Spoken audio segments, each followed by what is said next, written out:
Football Queensland's coverage of the 2019 NPL, NPLW and FQPL season is brought to you by IFCA, Australia's only national football-specific coaching conference, 25th and 26th of May on the Gold Coast. Get your delegate pass today at ifcca.com.au. Play football. Join the team today. Visit playfootball.com.au to find your nearest club.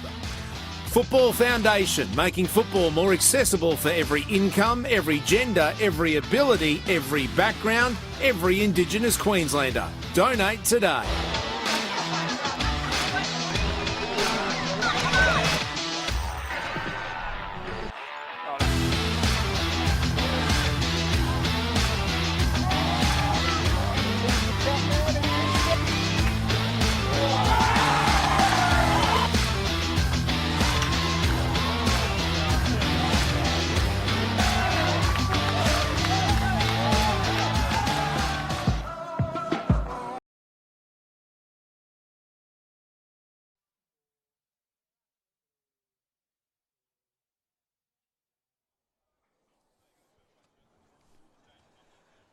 Welcome to Carmichael Park here for the Football Queensland Premier League Round 9, I'm getting ahead of myself. Round 9 clash between Wolves of Wynnum and Logan Lightning. Simon Smale with you on the call today.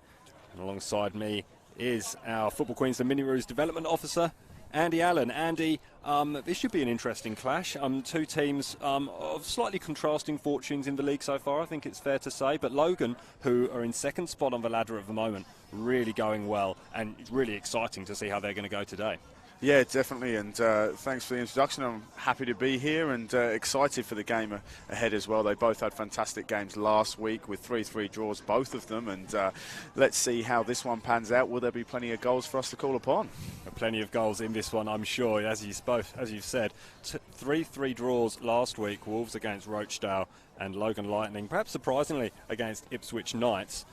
But other than that, Logan have been in sensational form. 4 games without a defeat so far. Not quite the same for Wolves, unfortunately. That draw extending a winless run for 2 matches. Of course, Logan Lightning, as the two teams do come out onto the field, would like to thank Harvey Norman, Logan Home and Bailey Ladders for all the support in getting the team out onto the field.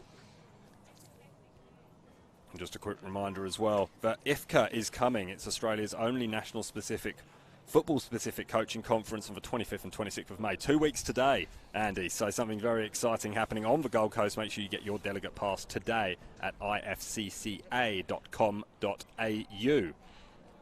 2 teams are lining up. The referee, our Total Tools refereeing team, led by Zach Keenan today, Alexander Hon and Dylan Lambert on the flanks for him, and the 2 teams getting themselves warmed up, and they might need to warm up tonight. It is getting a little bit chilly in the southeast corner of Queensland.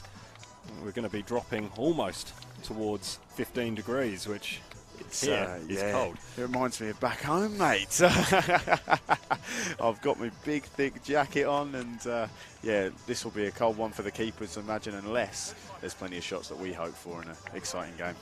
Well, Nick Mooney, former Olympic keeper for Logan, has got the snood on, which is the scarf type device around his neck, so he's nicely wrapped up, and it looks like a couple of players have donned undergarments today, like as you'd expect, and hopefully they'll be able to use their own enthusiasm to get themselves over the line and get themselves nice and warmed up. We'll get you quickly through the teams while they're going through their final paces. Wolves will start with Brendan Bouchier in goal, and in front of him, number 2, Craig Peck, number 3, Louis Phillips, number 4, Peter Gaffney, number 5, Thomas Ross, number 6, the captain, Rob Irving, number 8, Mitchell Fox, number 9, Tarek Hammond, number 12, Barassa Thomas Regimo, number 15, Aiden Cisinello, and number 16, Jordan Davey.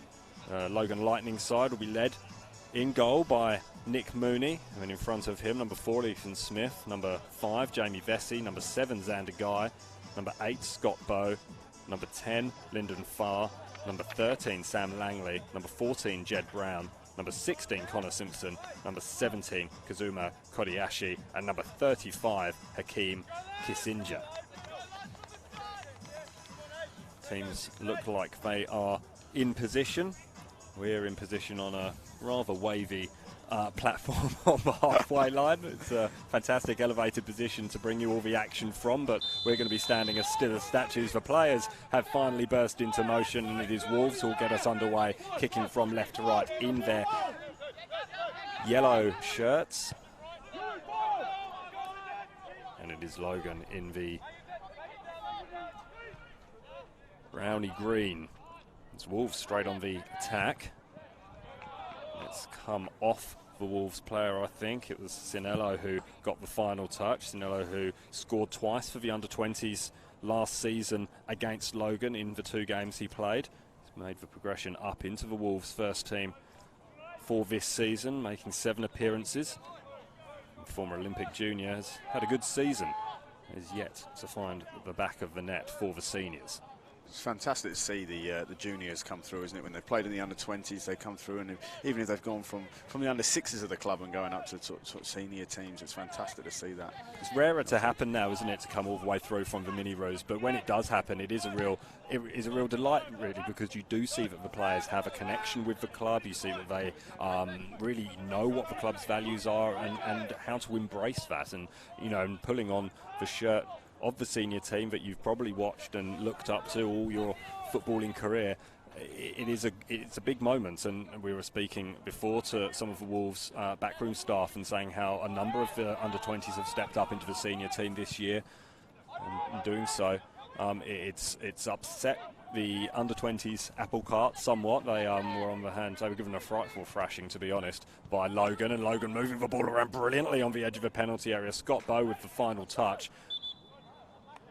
Flag is up, I think, over on that far side. It is, and it might have been offside against Bowe, but lovely movement with the ball on the edge of a penalty area by Logan early doors. Yeah, fantastic little 1-2 touches in there, but the keeper, I have to say, was very brave coming out there, and he's done very well, to be fair, and they've got the offside as well.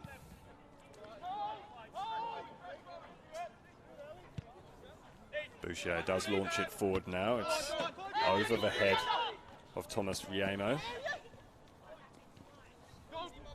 It's back to Rob Irving, who does well to get the ball back to square one, and Boucher, he launches forward again, this time towards Hamad. Beats him in the air as well, but Wolves gain possession in their own half. Well, they've given it away cheaply here, and an opportunity now. Slid through towards Xander Guy, needed a touch, and it was a really good touch from Thomas Ross. That could have been very, very damaging for Wolves in these early stages. Xander Guy doesn't need too many invitations. He's already got a hat-trick to his name this season against Holland Park Hawks earlier this season. That through ball aimed towards Hamad. It's always interesting the first 5 minutes, isn't it, watching the game, how it pans out. The ball has been in the air quite a bit early on, but now they look to be getting it on the deck, and look at this one. Scott Bowe, brilliant save by Boucher. Fantastic save. He's made himself massive, hasn't he, in the goal there, and taken up a lot of space. Takes up a fair amount of space just standing still, does Brendan Boucher, but he managed to spread himself wide there and cut down the angle for Scott Bowe. Bowe, who only has 1 goal this season in that match against Holland Park Hawks, but Logan won 6-2. It's their biggest win of the season so far, a season in which they scored the equal most number of goals of anyone in the competition, along with the league leaders Capalaba, who are also in action tonight. An hour later at John Frederick Park against Rochdale. That should be a good clash. That'll be a fantastic game over that way, won't it? And Rochdale have a lot of experience as well, so that'll be an interesting one to follow the score of.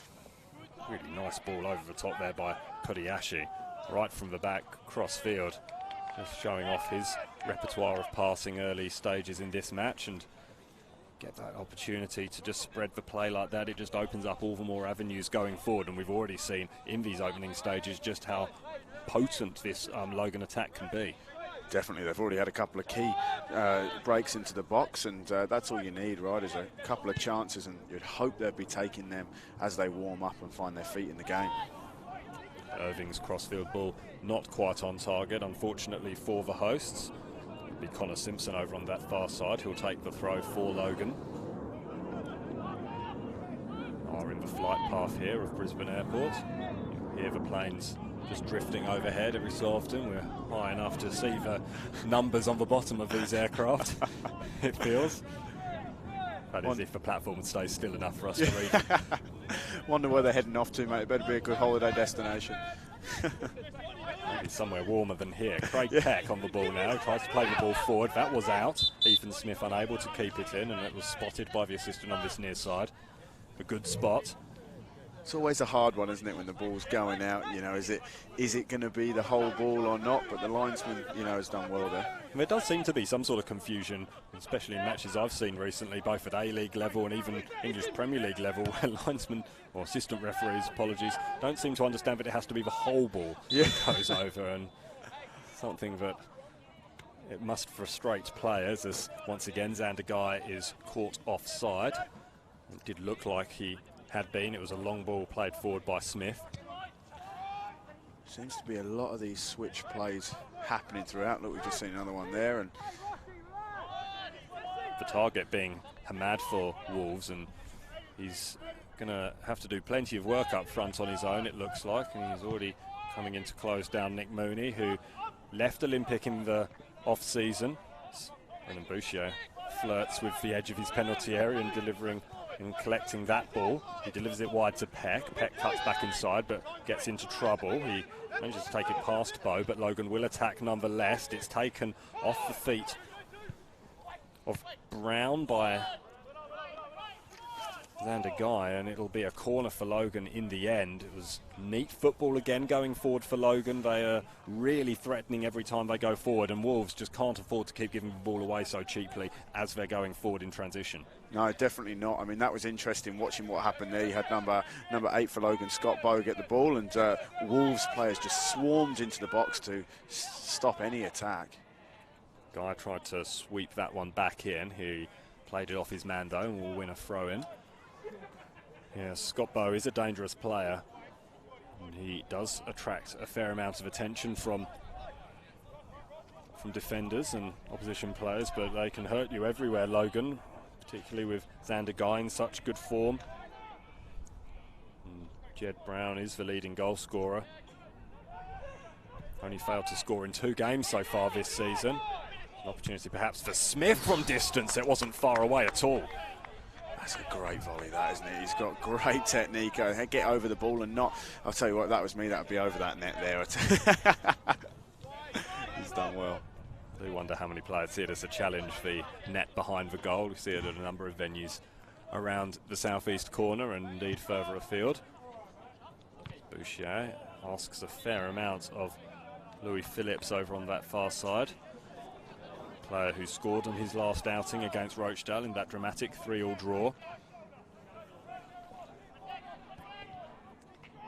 Another player that's been promoted from the under-20s, played 18 games last season, scoring 3 goals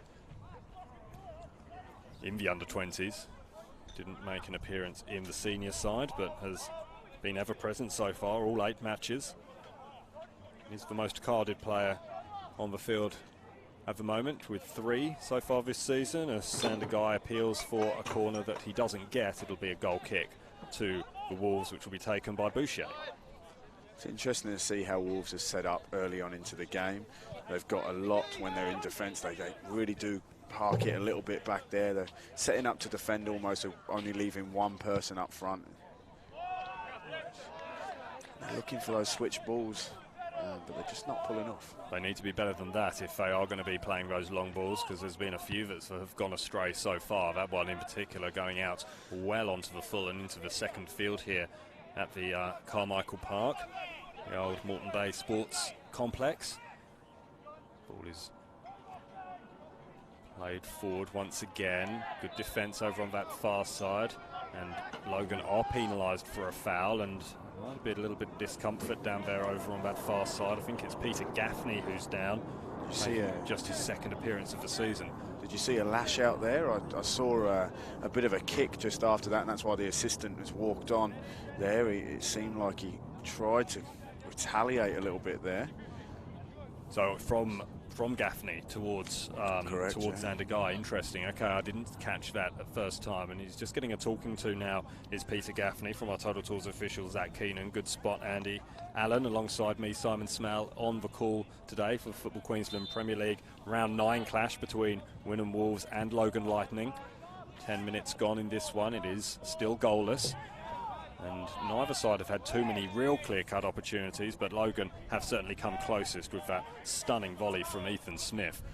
Just whistled over the top of a crossbar a few moments ago. I think they've had about 3 shots. I think only one of which has been classed as on target, I'd say, but Wolves haven't looked too threatening early on. Lone hand being played by Tariq Hamad, who did go on a 3-goal scoring run towards the middle of the season, games against Capella Bar, Souths and Mitchelton. He scored in. Hasn't scored in the last couple though, as Logan get the ball back central. It's at the feet of Brown. Again, whistling past the post. Not quite finding their radar yet, are Logan, but Jed Brown once again getting in a promising position, and he's going at a goal a game so far, and on what we've seen so far, you might well put your money on him making it 8 in 8 tonight. Definitely, you can see the confidence he's got to even turn back to the goal, turn and have a shot straight away. It's fantastic confidence to see. And, we see the number 4 there for Logan Lightning as well. Ethan Smith, he likes to bomb forward as well, so I'd keep an eye on him throughout the game. Lovely ball back inside towards Guy, but he's taken off him. Brown trying to link up over on that far side, but it's going to come away now with Gaffney. Gaffney launches that ball forward, and it's far too well in advance of Tariq Hamad. And indeed, even Barissa Thomas Amigo couldn't get onto the end of that either. Here come Hakeem Kissinger for Logan, and he'll win a throw-in on this near side. Again, promising positions for Wolves, just being squandered by these slack passes. Logan pressing forward with every opportunity that they get. Good use of the body by Thomas Remo. Hey, he's managed to win a free kick there. That's an interesting call. Looked like Thomas Remo had things covered, but it is a free kick to Logan and an opportunity to deliver this ball into the box. Looks like Sam Langley will take it, and he'll be eyeing off Xander Guy and Scott Bowe and Jed Brown in the middle. Indeed, almost every Logan player making a run towards this penalty spot now. It's very, very deep towards the back post, and despite the attempted... Well, that's an interesting call there, because I thought it came off the head there. Not sure. The refs are obviously closer than we are, so... You have to admit, it did look like it was going to go out for a corner. Vesey making use of his run to perhaps just trick the Wolves defender into making a touch, but you're right. The Total Tools officiating team have made the call that it's gone straight out, and as you say, they have a slightly better position than we do to see these things. Yeah, definitely. I'm almost getting a nosebleed, mate. I'm so high up here. We'll send oxygen for the second half. Nick Mooney on the ball. Just serves it out to Kodiashi. Kodiashi goes short, this near side to Smith. Smith now launches that ball forward. It's flicked on by Brown. Running in is far with a delightful looking cross, but it's far too far ahead of Kissinger.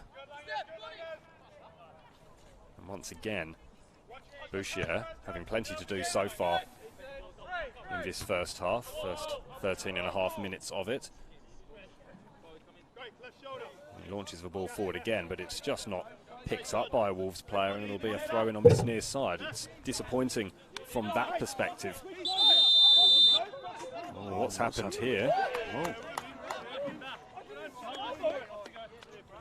Red card early for Xander Guy. Well, that changes the complexion of this one. Massively changes. It looks like it's an elbow or something to the player there. I can't honestly comment on that because I didn't see it. But the ref seemed to have a good eye on that, and he was very confident there. Total Tools referee. Craig Peck is the man down on the floor. He obviously got caught by something. I genuinely think Xander Guy did not do that intentionally, but nevertheless he has been given his marching orders and has to go. It is a free kick. No, it won't be a free kick because the ball wasn't in play, so it'll be play on from the throw into Logan Lightning, but Xander Guy hugely disappointed.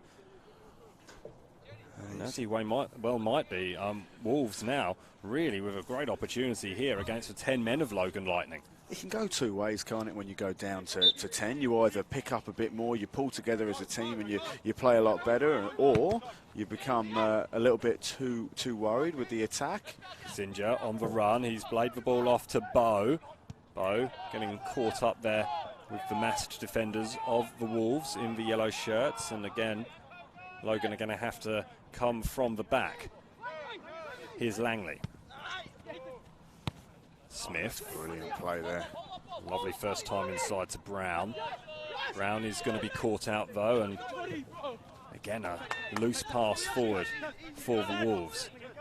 Logan hoping to play quick tempo football. They possibly still have the upper hand the way Wolves have set up. They've got massed ranks towards the back, and an opportunity here for Smith to try and run into the penalty area. It's cut off at source though by Craig Peck, who was adjudged to have been elbowed in the face by Xander Guy, who was shown a straight red card 14 minutes into this one. Very, very early days into the match.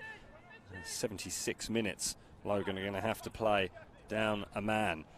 I know I said that Ethan Smith likes to go forward, but he might be going forward a few more times today. Now he's got no companion on that left side.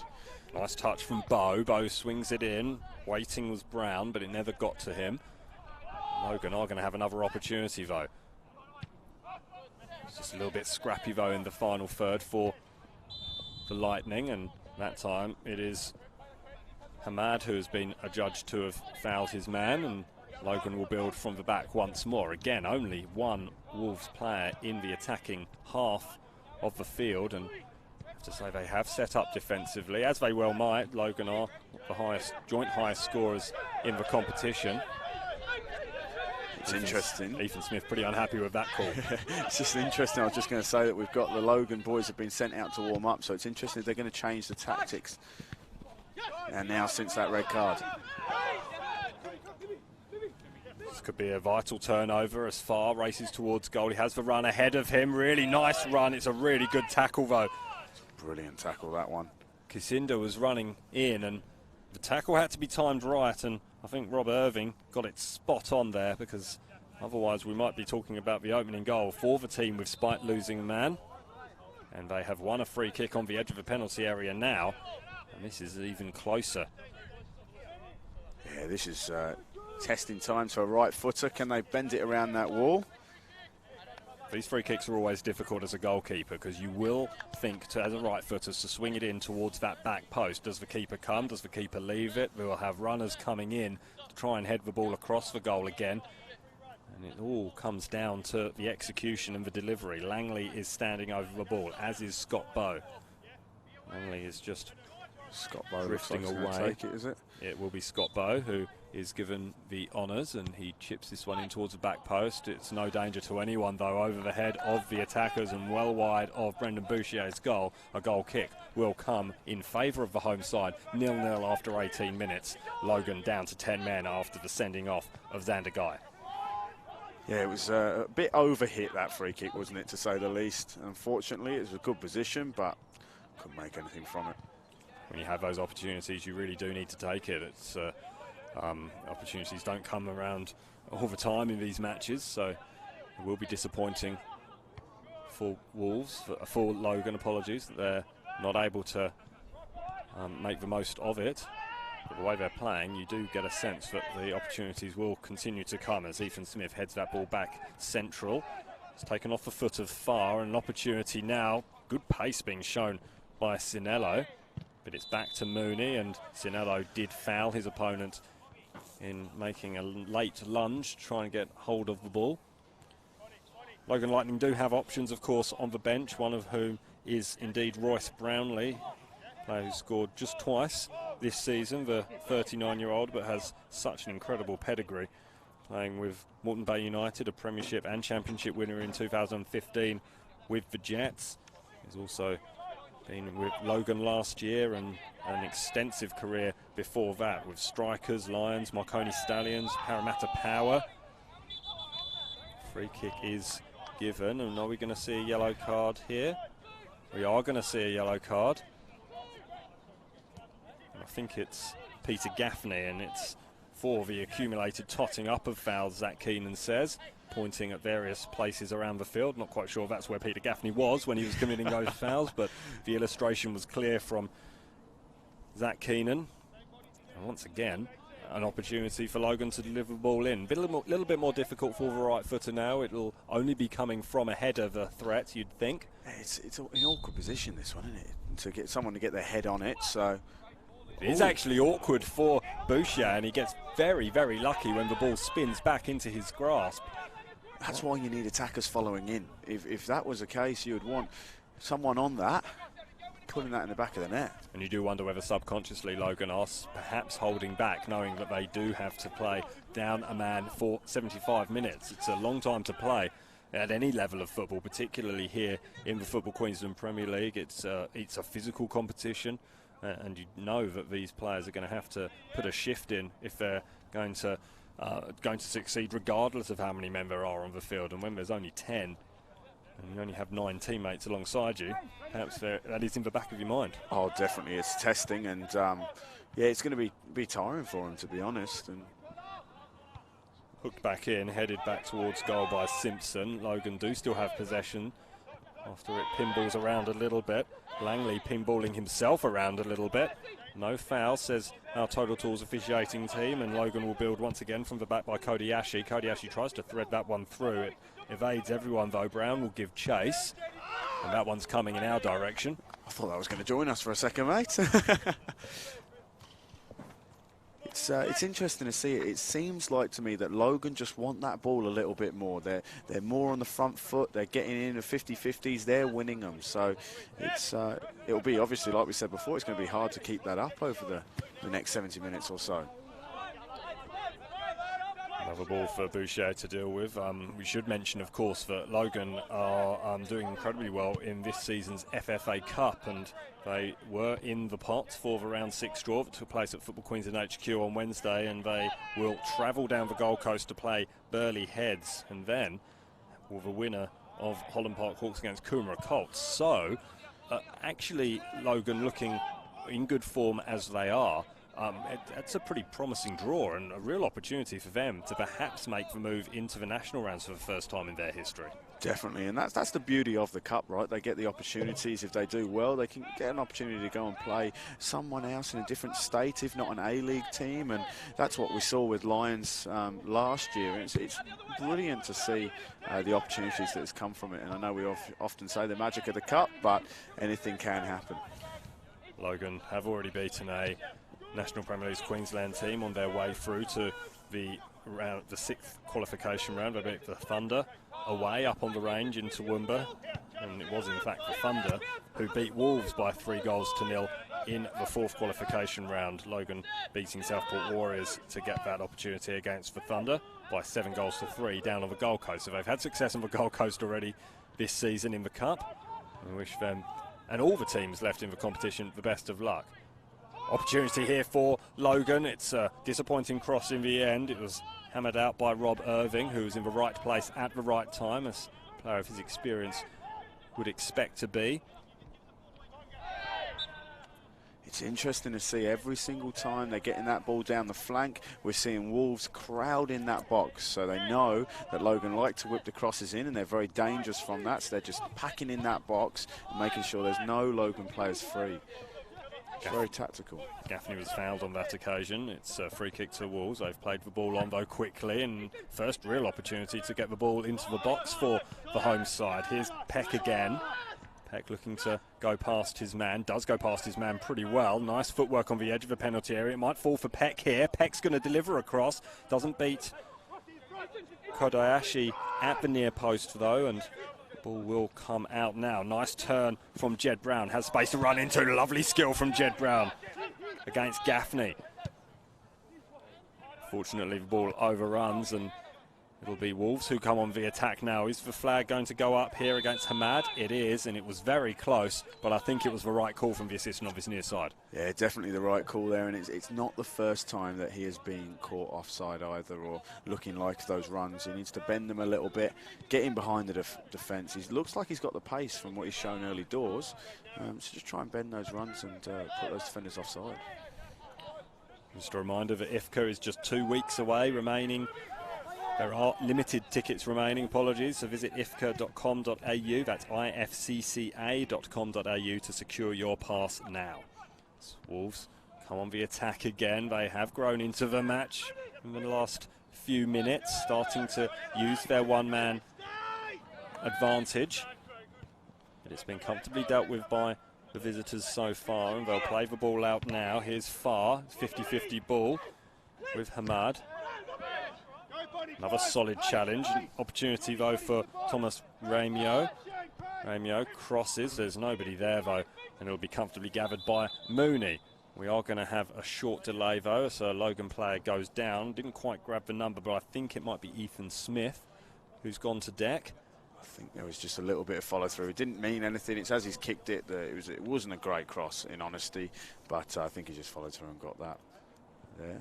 I mean, as you're saying, IFCA, it's coming up in 2 weeks. I'm really looking forward to heading down there for the weekend and seeing all the guest speakers. And I think I said last time, I'm really looking forward to hear what Hope Powell has to say from Brighton, and obviously a former England national coach. And especially as we're in that growth of the women's game here in Australia, and we're really putting a lot of emphasis in that, and all the way from the grassroots all the way up. So really excited for that.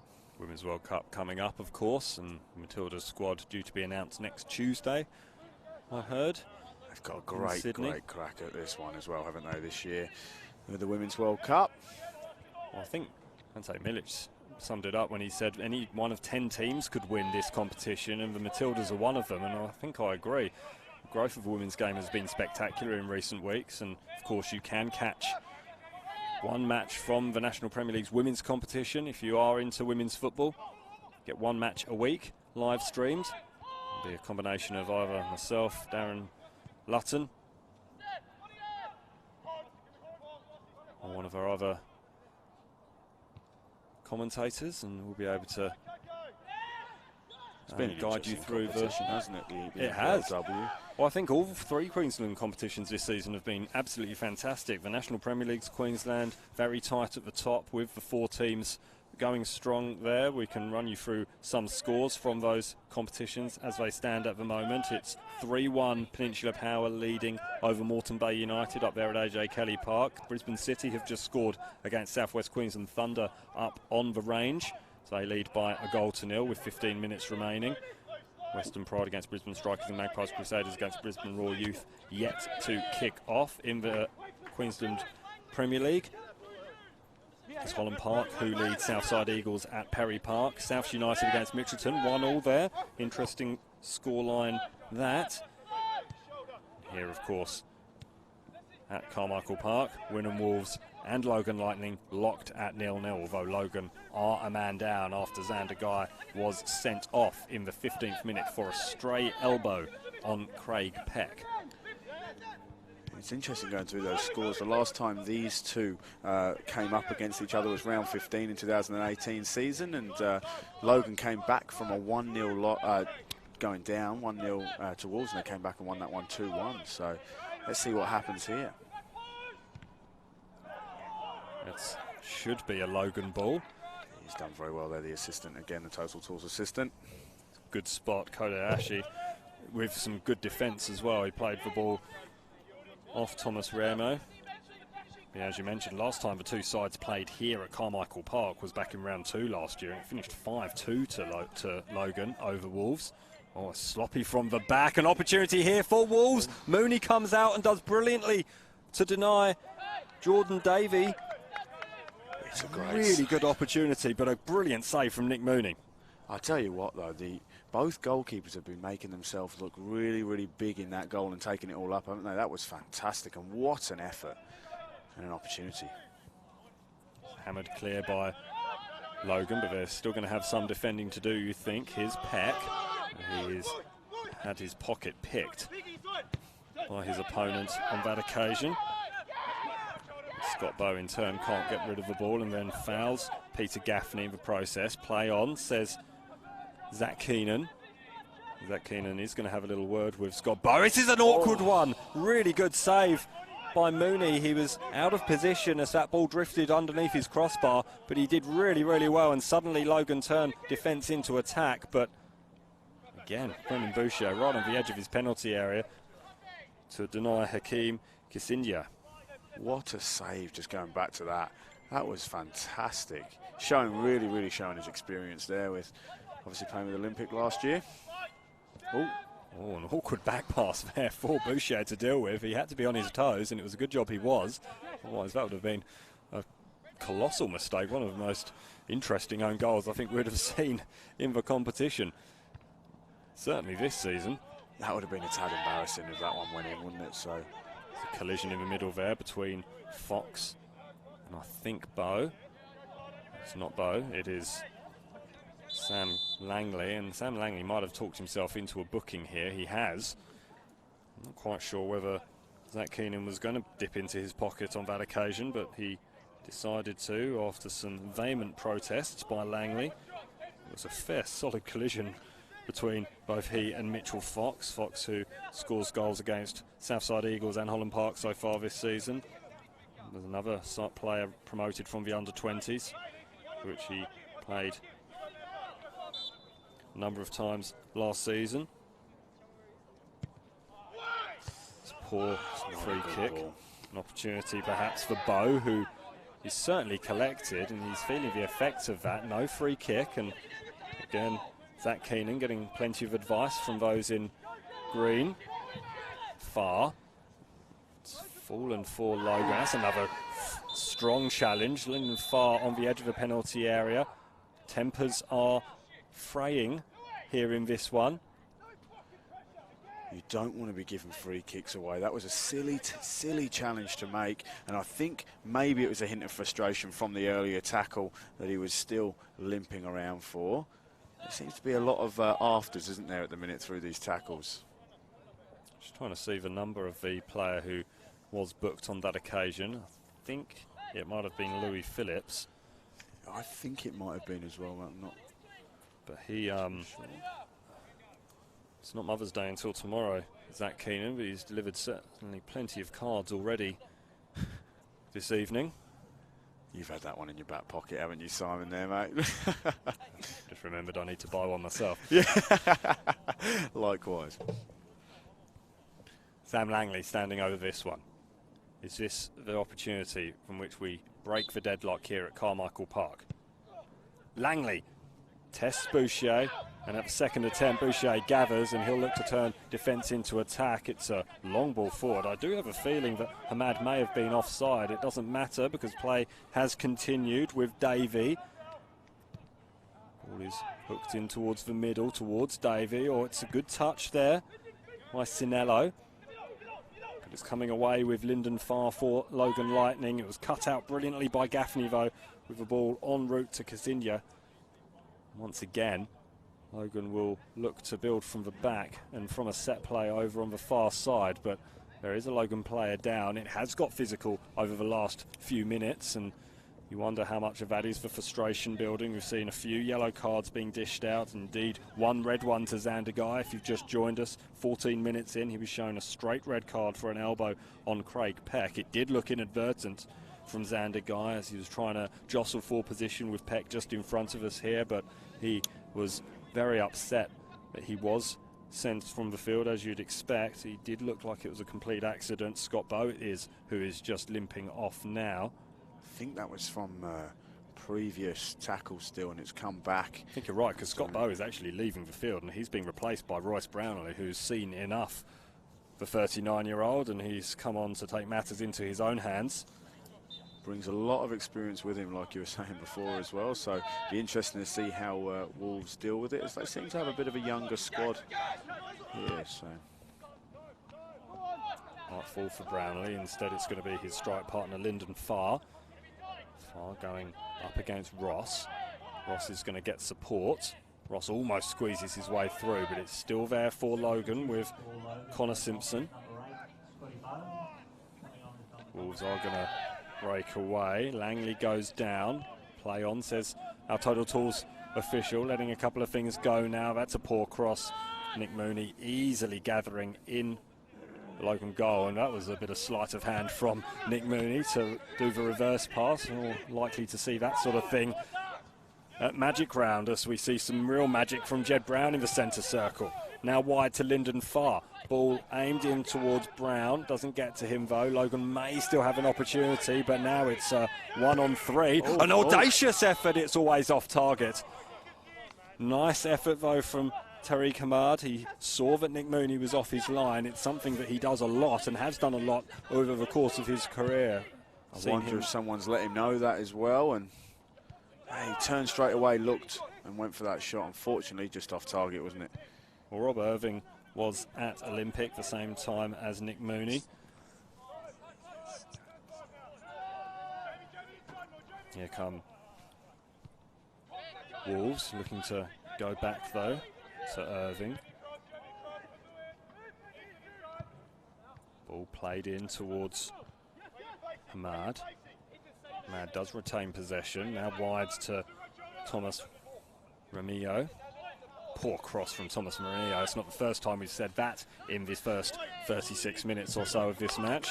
Every time Wolves get into a promising position, they seem to give the ball away cheaply to the Logan defence. It's like they're not composed in that final third. To be honest, I mean, they have been kind of a bit rational with a lot of their balls they've been playing, and that's even out of the back. It's been long, over hit, under hit. So it's been an interesting night for them. Peck looking for an option, decides to go to Thomas Remillo. And he'll have another opportunity from the throw-in on this near side. It's time for a run from Irving. Irving delivers the ball. It's a better one. It's going to fall again for Hamad. He couldn't get enough on it, and again a promising position goes begging. That was a shame because that fell very nicely at his feet there. We promised goals. We haven't delivered thus far.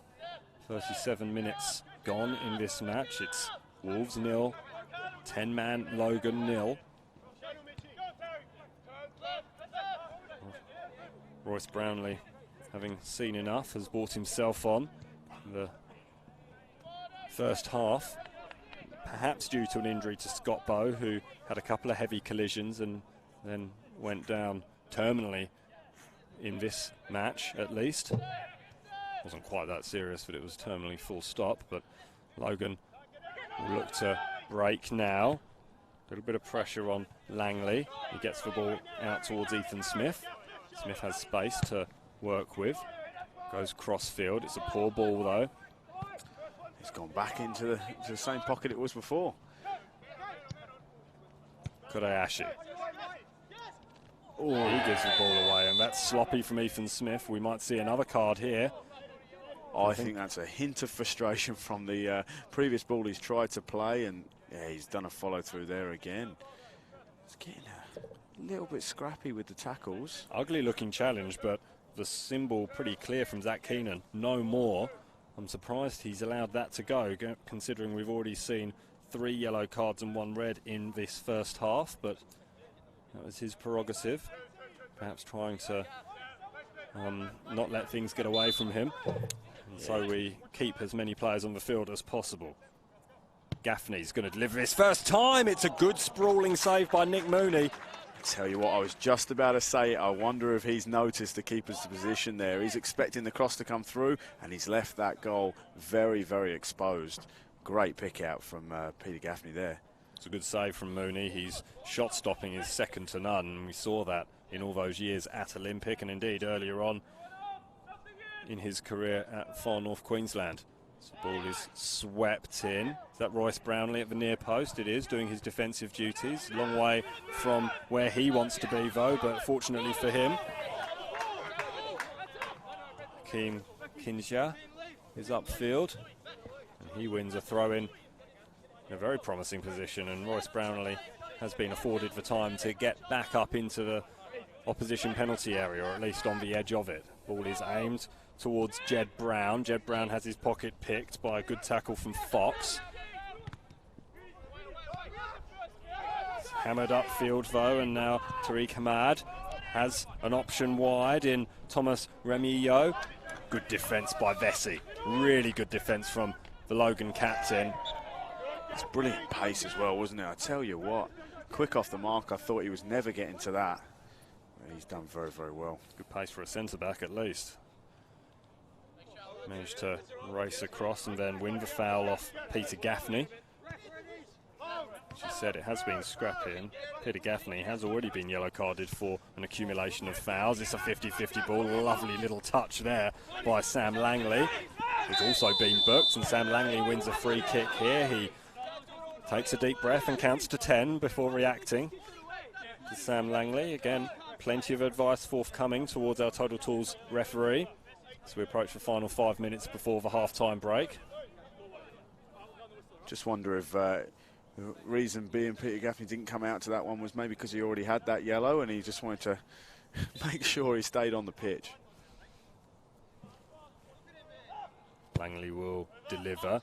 Same towards Brownlee. It's off the head, though, of Jed Brown, and it came off the crossbar. Still there for Logan Lightning. It's a poor cross, though, from Lyndon Farr on that occasion, but Logan are still going to pressure. Farr trying to rectify his mistake. It's hammered back inside. Royce Brownlee has the ball with his back to goal. Still trying to win it. He gets past one challenge and then shrugs off a tackle that would have felled many a man. That time from Louis Phillips. It was shrugged off though by Royce Brownlee. And now an opportunity for Hamad. Hamad trying to twist and turn his way through. Again, the pace of Vesey doing brilliantly, and he concedes a throw-in, but no more. Excellent defence and good football at both ends of the field from both sides. Yeah, definitely. That was exciting, wasn't it? I tell you what, that header just before was fantastic. The keeper was beaten all day long, and unfortunately it didn't rustle the back of the net, which I thought it would. That's the closest we've come to breaking the deadlock, aside from a couple of saves from Nick Mooney. Tell you what, they're making the Wolves keeper run a little bit back there. He must be getting up the case now because the back passes have just not been on target to him. Perhaps they're doing him a favour, trying to keep him warm on what is a chilly night here in the southeast corner of Queensland. Royce Brownlee gets through a non-existent gap. That's brilliant football from Royce Brownlee. He's appealing for a free kick. He's certainly got a case. He was being held and harassed and harried and blocked, and yet still managed to find his way through. Good defence from Kodiashi at the other end. An opportunity here for Hamad. Hamad twisting and turning. Mooney does brilliantly. Tell you what, For all of the efforts that Tariq Hamad managed to make, he still couldn't escape the clutches of Nick Mooney, who recovered brilliantly to gather that ball. oh, I tell you what, he really, really made a big mistake there, but he has made up for it. Got it there. I tell you what, he's done very well to make up for that one. Just a quick reminder that FQPL offers discount packages for up to 6 delegate passes. So if you're a club and you want to get all of your coaches to get some education, we'll leave that there because Jed Brown has gone on a little run, a mazy run. He managed to escape the attentions of Peter Gaffney, but he couldn't get the ball past the last line of defence. And once again, the ball is up the other field, and Jamie Vesey sweeping along at the back. As I was mentioning, if you do want your 6 delegate passes at a discount, contact info@ifcca.com.au for you to secure your spot. Brownlee with a long way from goal, and he has his pocket picked by the opposite number 9, Tariq Hamad, who came so close to making a fool of Nick Mooney. And in the end, Nick Mooney managed to recover so brilliantly. I would encourage you to check that recovery out. Free kick taken quickly right into the feet of Royce Brownlee, and play is allowed to continue. A little bit of a comedy of errors at the moment as we approach half-time. Just 90 seconds or so remaining, give or take a couple of minutes from our Total Tool official in the middle, who's had plenty of work to do, Zach Keenan. Yeah, I tell you what, it's really, really opened up now, this game, and you know, if one of them can poach a goal before that half-time, they go into the sheds with a lot more encouragement than currently. And I think Wolves, if they go, they'll hold their head high if they get it, if they nick a goal. Without being disrespectful to Wolves and the way they've been playing, perhaps having Xander Guy sent off has actually levelled the playing field a little bit. Logan are in such good form of late, and they really have been soaring up the Football Queensland Premier League table. That seemed a bit soft to me, that tackle. Kinshasa went down and he sort of flopped more than anything, but it was a foul according to our Total Tools assistants. We've seen stronger tackles than that go unpunished. Yeah, definitely we in have. This first half, but an opportunity for Logan to strike a killer blow just before the half-time break. Royce Brownlee, an imposing figure in the middle. It's not going to get to Royce Brownlee. Everyone was looking at him last time, and it was the head of Jed Brown that caused the damage and careered into the crossbar. A crossbar that's probably still wobbling. It hit it so hard. It was such a powerful header. Get wobbled as much as we are up here, mate, on the old platform. I don't think it's wobbling quite that much. Good football from Wolves, one touch passing, but it was a little bit too heavy from Hamad, who has been impressive leading the line. We said he was going to have to work hard, and he's certainly done that in these opening stages of the match, and we are now in the hands of our Total Tools referee, Zach Keenan, as to when we head into the sheds, presumably for some warm drinks, although up here I don't think anyone's going to be delivering to us unless Uber Eats have decided to deliver by drone. Peck has to run and then tried to get the ball past Ethan Smith, but Smith was alert to the threat posed by the presence of Thomas Ramo behind him. Oh, good use of the ball there by Fox. Cunning almost. Yeah, he did. You did a commentator's curse on him then, didn't you? But he did do well to turn use of the body, shove him off, and away we go. Once again, it's that final ball that's been poor for Wolves, and indeed, really, for Logan Lightning as well. A little bit scrappy in the final third. Bit of head tennis being played. And now right in. It's a good shot, I think, by an offside, Tariq Hamad. It certainly looked like he was in advance of the last defender, but the flag stayed down. I think he might have been just on there, so I think it was a good decision, but he did well just to turn and shoot straight away as he knew a defender was straight on him. Here's an opportunity for Jed Brown, lobbing the keeper. The dagger blow from Logan Lightning. They've struck just before the half-time break. And it had to be that man, Jed Brown. That is his 8th goal in 7.5 matches. Little bit of confusion at the back. A long ball forward by Nick Mooney. And the 10 men of Logan have opened the scoring here in the stroke of half-time. It's Wolves 0, Logan 1. Now that was cheeky, wasn't it, that finish? I tell you what, he has done very, very well there. Get that over the keeper, left no chance. A very silky finish there. 8 from 8 now. Cracking, he is on form. Excellent finish, just knew exactly where Bouchier was. Bouchier looking to perhaps account for the mistake of his teammates, and then there might be a mistake here. Ethan Smith forced to hurry. He's gone up towards Royce Brownlee. Royce Brownlee takes the ball down, evades the attentions of Gaffney. Brownlee plays the ball forward.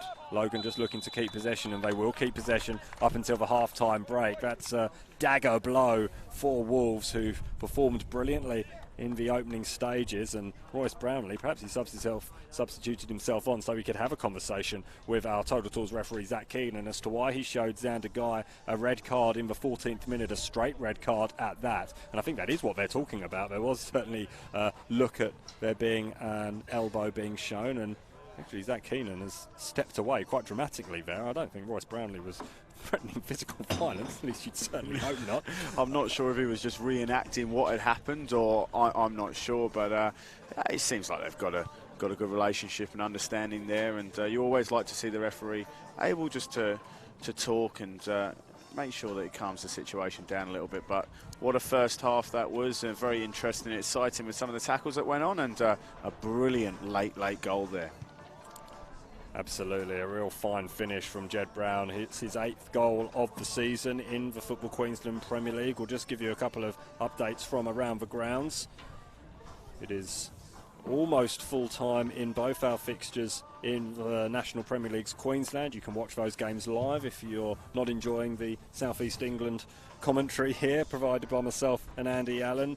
Well, Peninsula Power have run out 3-1 winners over Moreton Bay United, and Brisbane City have just scored actually to make it 3-1 against South West Queensland Thunder up there at the range. Western Pride, Brisbane Strikers.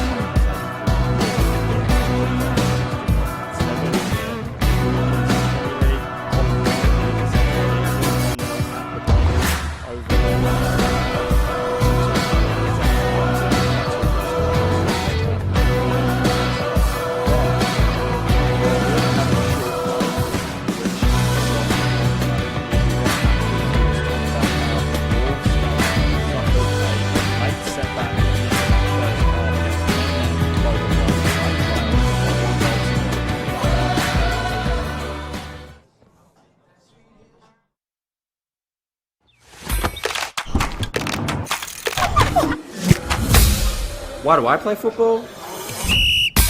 Why do we play football? I play for fitness. For competition. Community spirit. It's healthy and safe. And fun. I play for celebrations. What's your reason? Join our team.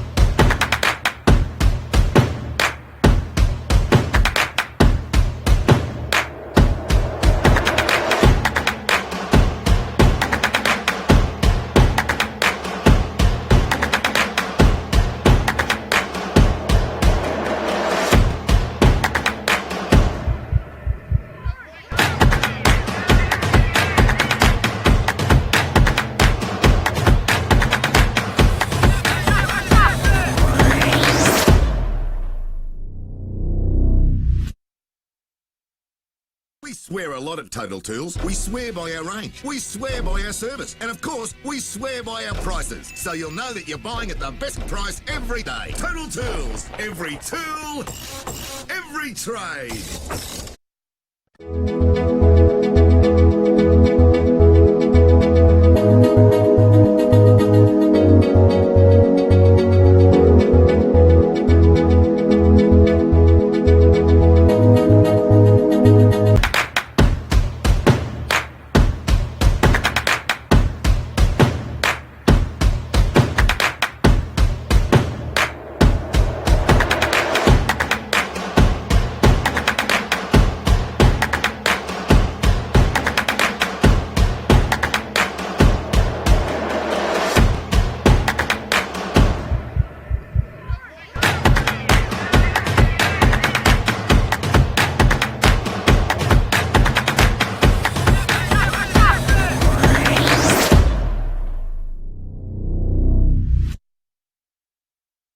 We swear a lot at Total Tools. We swear by our range. We swear by our service. And of course, we swear by our prices. So you'll know that you're buying at the best price every day. Total Tools. Every tool, every trade.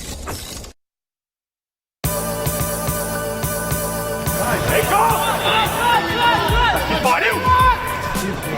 Come on, Jordan, hit it!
Claire Polkinghorn here from the Brisbane Roar. I'm pleased to announce Archie Green as one of the Aldi Mini Roos of the month for April.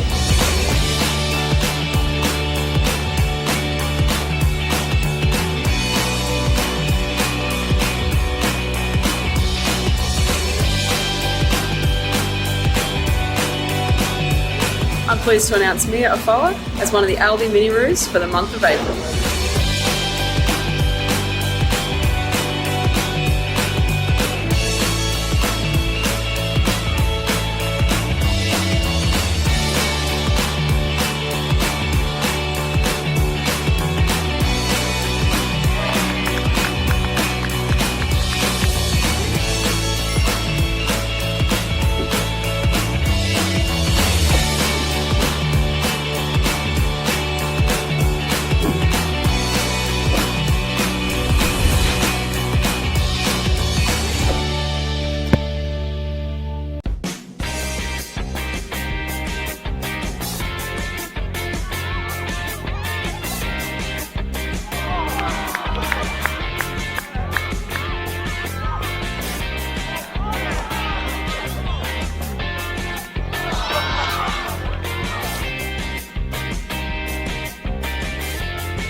got Yeah the Girls events running across the state from the Gold Coast to as far north as Cairns, and we invite you to come along to give football a go. Whether you've played before or whether it's your first time, we encourage you to come along, have a go, enjoy the experience, and most importantly, have lots of fun. The events are all free of charge. All we require from you is for you to register prior to the event, and that can be done on Football Queensland's website. Yeah, the girls. Yeah, the girls. Yeah, the girls! No. Yeah, the girls.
Welcome back to Carmichael Park. Simon Smatt and Andy Allen with you on this Football Queensland Premier League Round 9 live call between Wolves and Logan Lightning. Logan Lightning leading by a goal to nil at the half-time break, despite having lost Xander Guy after just 14 minutes to a straight red card for a stray elbow that was spotted by Zach Keenan and not many other people. We've had a couple of comments on the live stream saying it would have been good if the camera had caught it. Well, not many people did, including the assistant on this near side, and the vast majority of the players, I think, missed it. It just so happened that it was right in the eye line of Zach Keenan, and he raised, he instantly leapt into his pocket and got out the red card, and he's got a few cards out of his pocket in these in the first half as Logan get things underway, kicking from left to right in the darker shirts, green, brown. If you're colourblind, it's a nightmare. I speak from personal experience. Ball is swept in towards the middle. Boucher doesn't gather first time. And again, we've seen that on a couple of occasions. He's been more than adept at stopping the ball, but he hasn't been quite as comfortable in catching it directly. Nevertheless, it is played back out, and Wolves will look to build in the yellow shirts. Andy, it was a rambunctious first half. There was plenty happening, particularly towards the latter stages of it. And once again, Lyndon Farr goes on the attack on this near sideline. He had his shirt pulled by Thomas Ross, though, and we'll have a free kick. It was a busy first half. There was plenty happening in it. We should see plenty more to come in this second half. Oh, definitely, and it's going to be an interesting one. We all know from watching football throughout the week, we're all football fans. Second half have a lot to play, doesn't it? I mean, we've had the Champions League with both Tottenham and Liverpool coming back in the second half. So this one is going to be an interesting one as well. I'm looking forward to it, and it's been go, go, go even in the first few seconds.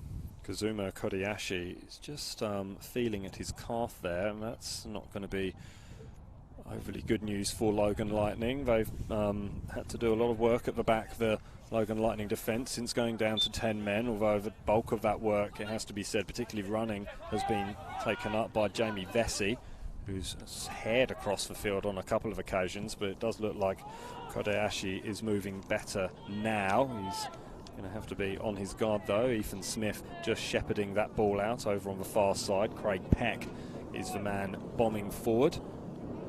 Again, Wolves had their moments in that first half, particularly through Tariq Ahmad, and he was only denied really opportunistic goal after Nick Mooney's mistake by Nick Mooney himself, scampering away and harrying away and managing to claw the ball back off the foot pretty much of Hamad when a goal seemed almost certain, and that would have really changed the complexion of this match as well. And it's going to be interesting to see, I think, how Logan approach this second half. Are they going to continue to go on the attack despite having the goal and being a man down, or are they going to do the bulk of the defending? Here they are defending now against Ross. Ross gets caught up by Connor Simpson, and Simpson does well. It is still out for a corner despite Connor Simpson's best efforts. It is going to be an interesting one, I think, with what Logan, how they set themselves up, but I think naturally they've got attacking players, so they may as well use that still. We don't like seeing teams park it a little bit and just defend, and hopefully it's in for an exciting game, and let's see what Peter Gaffney can do here. He didn't have the best of luck with set plays in the first half. We did nearly catch Mooney out with a free kick, and Mooney has to punch this one. Doesn't punch well, though, and it's gone back up in the air from Jed Brown. It's still bobbling around. Shot comes in from the Wolves captain. Was there a hand? Certainly what Rob Irving is appealing for. It's only going to be a corner, so it did come off a body part from a Logan Lightning player. A question really that the referee needed to ask is whether or not the arm was outstretched and in an unnatural position, I think the term is now. It's such a hard one, isn't it, to pick an unnatural position. It's so subjective, we don't know. That's a really good delivery again. It's still bobbling around there. Still for Wolves. That's an air swing. A bad air swing. That's a penalty. It is a penalty. The Wolves player went down, and it looked pretty clear-cut from this angle. And Wolves have a golden opportunity to get themselves back into the match. This could just save the embarrassment from the big swing, no ding then, couldn't it? I tell you what, they managed to get a penalty, and they might just come back and get 1-1 on the scoreline. Thomas Remijo with quite an embarrassing effort, to be honest. He put all of his effort into it. Unfortunately, the ball was rolling away, but it was fortuitous in that regard because the foul was conceded, and it will be up to the captain, Rob Irving, who already has 3 goals this season, to put it into the back of the net. Past Mooney and sends Mooney the wrong way. We're all square here at Carmichael Park. Wolves 1, Logan 1. It was for captain Rob Irving levelling things up from the penalty spot. And now the 10 men of Logan Lightning will have to deal with a different complexion to the match. It changes once again. Its game has ebbed and flowed, and it's continuing to do so. I'm excited now. We've got it back at it. We know that they're going to have to attack to get a win. And for both teams, it's fantastic. That was a cool finish, though, wasn't it, from the penalty? It wasn't anything spectacular, but nice and easy. Not like the penalty shootout we saw last night in the A-League semi-final, and neither side seemed to want to be able to put it into the back of the net. It took the goalkeeper to actually show both teams how it was done. I can't speak from any good experience with penalties, mate. I've never scored one in my life, so I'll keep quiet on this front. I've saved a couple in my time as a youngster, but certainly not scored many. So the ball is shepherded out and will be a goal kick taken by Nick Mooney. Penalty. Pressure on those A-League sides. Football really has been the star this week, hasn't it, of the sporting world with the performance in the Champions League. It seems like a long time ago that the Premier League title race was kept alive by that wonderful strike from Vincent Kompany. It happened on Monday, and we had plenty of goals since then. And another loose tackle from Peter Gaffney, who was booked early stages in the first half for an accumulation of fouls. Well, he's totting him up still, despite being on a yellow card, and that time it was a little bit late on Kinsaja. I know you said earlier that he's only played 2 matches this year, and it's showing a little bit. He's losing that match fitness and lunging out in those tackles. It's just a little slow and sloppy, and I guess the bench has to be looking at that in the next 10 minutes or so, going, we don't want to rack up another yellow for him and get him off the park. Just not quite up to the pace of the Football Queensland Premier League at the moment, and he is getting a little bit of a talk from Zach Keenan, our Total Tools referee. It was a free kick that I'm sure we won't want to see again if you're a Logan Lightning fan. Good, the old Lyndon Farr just checking the boots, just making sure that they're still on, because it could have taken everything, that free kick. It was high and wide and a disappointing effort, really. Yeah, it wasn't a great effort. He's done well this game as well, but that was not one of his most spectacular moments, for sure. He did well there just to cut out the ball being played forward by Thomas Ross. Ross will have the throw in though, and he'll look for an option. Wants that option down the line. Just comes off the back of Sinello. An opportunity here for Fox. Put the ball into the middle. Diving Mooney. Diving at the feet of Thomas Riemo. He delivers the ball out. Logan will look to attack on this near side. Neat footwork from Farr, but he loses his footing. An opportunity for Ross to go forward. Ross has Fox ahead of him. Ross doesn't use Fox, and perhaps he should have done, because he just overran it and gets his pocket picked pretty adeptly by the Logan Lightning defence. It's launched forward towards Royce Brownlee. Brownlee's going to give chase, perhaps half-heartedly, towards Boucher. Boucher just chips it over his head back towards Phillips. Phillips goes this near side now to Ross. Ross back to Phillips. Phillips to Boucher, all the way back to square one. Irving goes wide. Boucher uses him. It's good to see him keep the ball a little bit. We didn't see him do this in the first half, so it's good to see. Pace from Thomas Riemo. Uses Peck. Peck with the cross. It's headed away. There's three Wolves players in the penalty area, being a little bit more adventurous in this second half. Good hand save by Nick Mooney. And Mooney races out of his area to just help the ball out for a throw-in over on that far side as well. Really good save from Nick Mooney, but another promising position that Wolves have found themselves in. That's a fantastic save. That is not the first one he's done this game either. I mean, he's done fantastically there. Well there. Ahmad hit it straight into the arm of Mooney. Royce Brownlee just gets the better of Phillips there, but it's well shepherded at the back. Here comes Farr, and then Farr right at the feet of the backpedaling Hakeem Kinsaja. Kinsaja couldn't get the ball under control, and it goes out for a throw-in, which is taken relatively quickly by Ross. That's Phillips to Boucher. And once again at the feet of the goal scorer, Rob Irving. Irving can only pick out Lyndon Farr, though, and Jamie Vesey can't. Sorry, not Jamie Vesey, it's Thomas Ross can't keep it in. And again, we noted that Wolves have been trying to keep hold of the ball a little bit better in this second half. Again, it's still that final long pass that's causing them a few problems. Yeah, they're keeping it in the back, but I mean, there's no real need or necessity to that if they're going to go long the next line. You know, not every time do they need to look long, and I think that's what they're doing at the minute. From the back, they're looking to just break those lines over the top. Oh, this is a rambunctious run from Thomas Riemo. Riemo is smothered by Mooney. He's left sprawled on the ground. Riemo is still down. As Logan look to play the ball forward, they will play on because Wolves did so. Thomas Riemo is getting himself back to his feet. Here is the substitute and coach, Royce Brownlee. Brownlee spreads the ball wide towards Farr. Farr has a little bit of space and only Gaffney to beat. Gaffney does well. Farr does still retain possession, though. Again, goes to ground, does Farr, and wins and doesn't win a goal kick. He tried to perhaps con the assistant on this near side because it certainly did come off Lyndon Farr last. The former Olympic man who was at Olympic the same time period that Nick Mooney was. They both made the switch. We've got to go back to that save as well. That was fantastic. Again, he just keeps showing that he's got what it takes to be a great goalkeeper in this league, and he's come out, made himself massive, bold.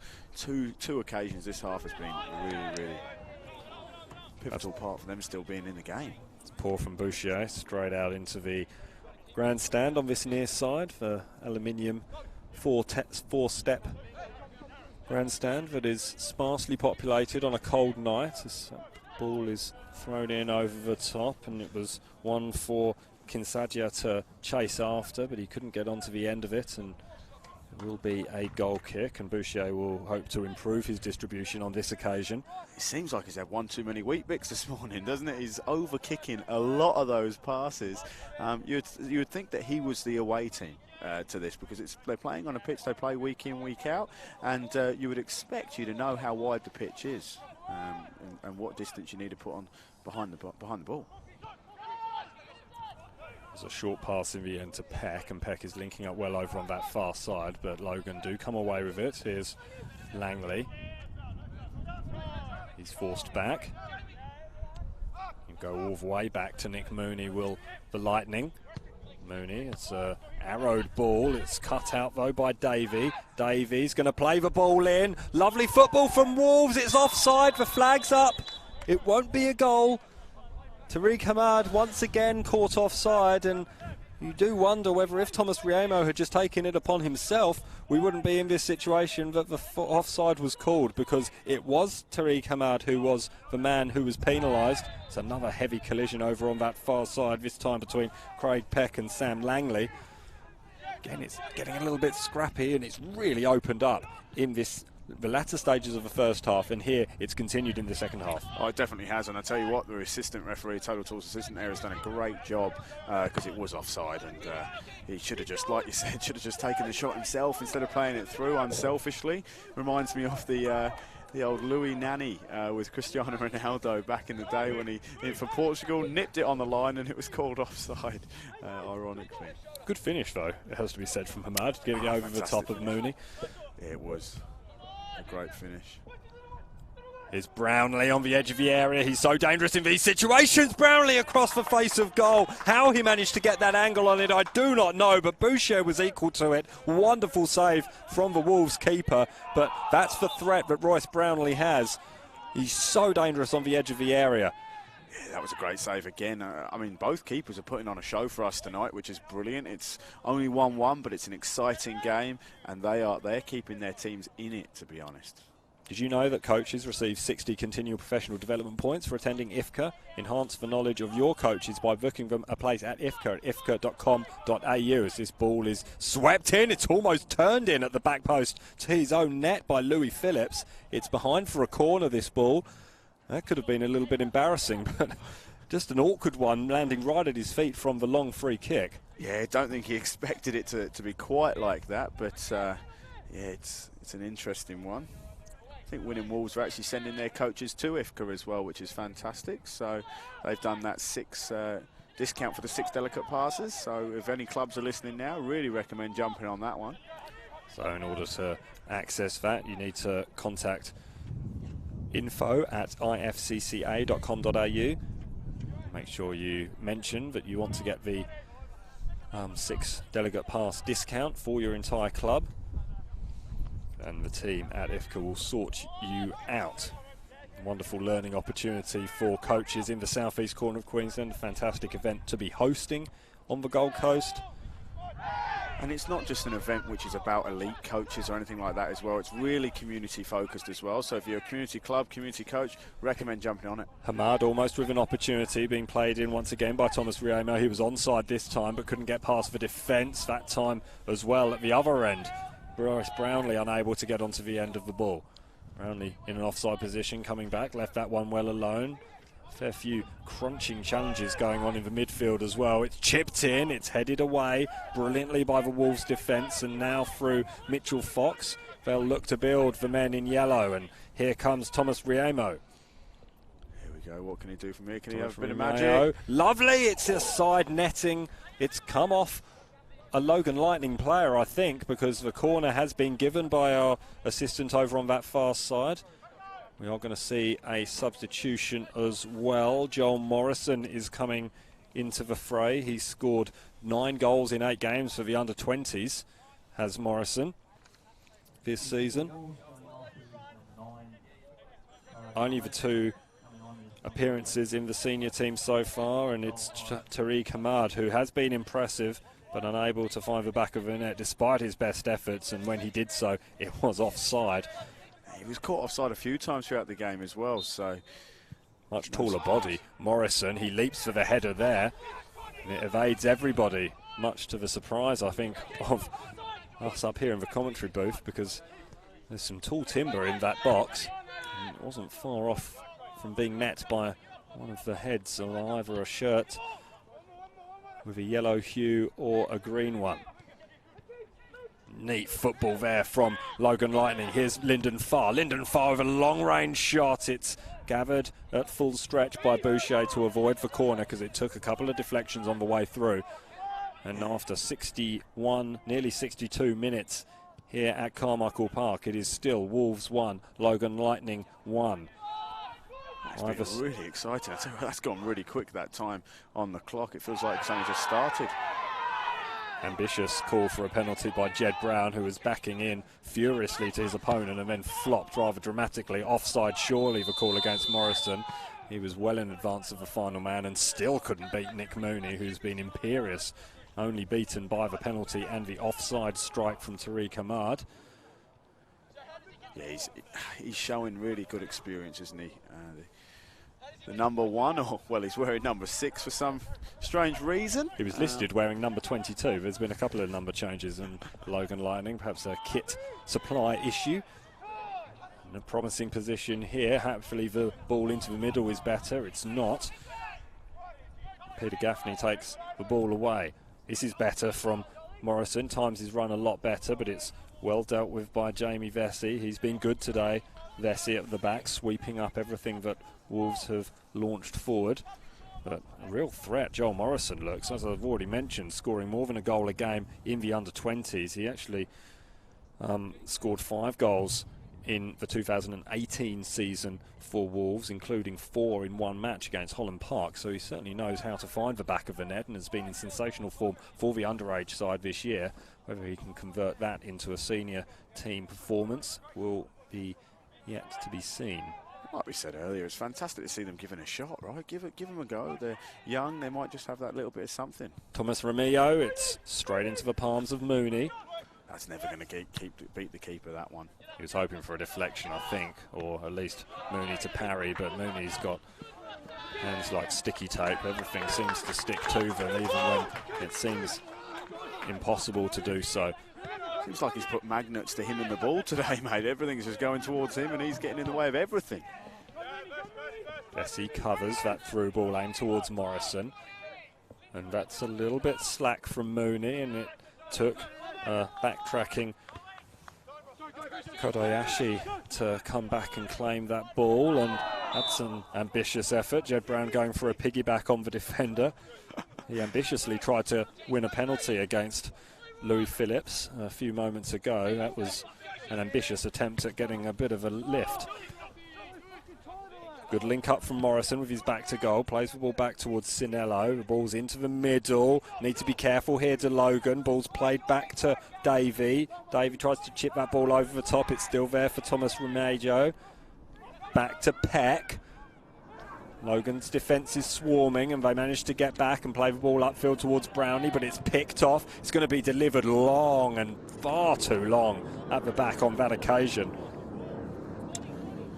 Yeah, that was not a great ball in. And I think early on to the change of to striker for Wolves, they've tried to be playing those through balls, and you're not going to beat the Logan captain to those balls. He's already shown a lot of space, Jamie Varsi, in there, and they need to probably come up with a second game plan to that, as they just did there, which was good, the little 1-2s to break the line in defence.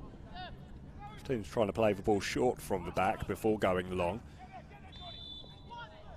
Free kick goes against Thomas Remillo.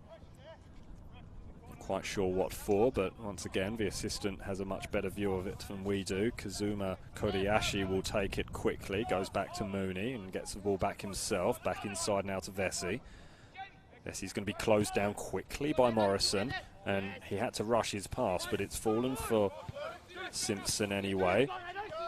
Now Jed Brown going all the way back into the right back position. Mooney goes over the top and out on the full, looking for Connor Simpson. Good pressure being put on by Joel Morrison. That's the sort of input you want from a striker coming on, to keep working hard even in those forlorn efforts. Yeah, exactly right. You know, he's done a good job since he's come on. He's been hassling those defenders. Connor Simpson just wore a little bit of a late challenge there from Thomas Ross, former youth player at Strikers. A couple of tackles just went in there a bit rash, a bit reckless. Brownlee offside, the flag against Kindaja. Wolves are lucky for that offside, otherwise I reckon that would be rustling the back of the net as we speak now. Royce Brownlee disagreed, but Royce Brownlee can be disagreeable on the football field on occasions, especially when decisions go against him. He can disagree as much as he likes. Unfortunately, the assistant saw it was offside, so he's given it. Never wise to argue with a Total Tools assistant. Brownlee trying to encourage some more speedy play from Bouchier. Been impressed with Morrison. He's thrown himself around a fair amount here. Will be a Logan ball. I do wonder whether the pitch has been brought in slightly. A few players have been misjudging their lines a little bit, and it does seem to be a fair amount of open space between the sideline and where the actual line of the field is. Opportunity here, though. Here's Jed Brown. Jed Brown doesn't need too many opportunities. That was a poor effort, though. A really poor effort, and you can see how disappointed he is with himself as opposed to anyone else, because he had the goal at his mercy there, and I don't think Bouchier would have been able to do too much about it had that been on target. No, that wasn't a great effort again. Oh, what's he done here? It's a really poor play from Bouchier there. Really sold his centre-back up a river. He's making a them certain run river this time. without a paddle. Well, yes, perhaps it's his own back. Payback. Heavy touch from Langley. Still worked out. Lovely move from Jed Brown. He's got his dancing shoes on in this second half as Jed Brown. Although it does fall for Wolves, and they're going to break from Thomas Romeo. Thomas Romeo's going on a mazy run. Thomas Romeo's still going. He's taken down by Kodayashi. Kodayashi will be booked here, I think.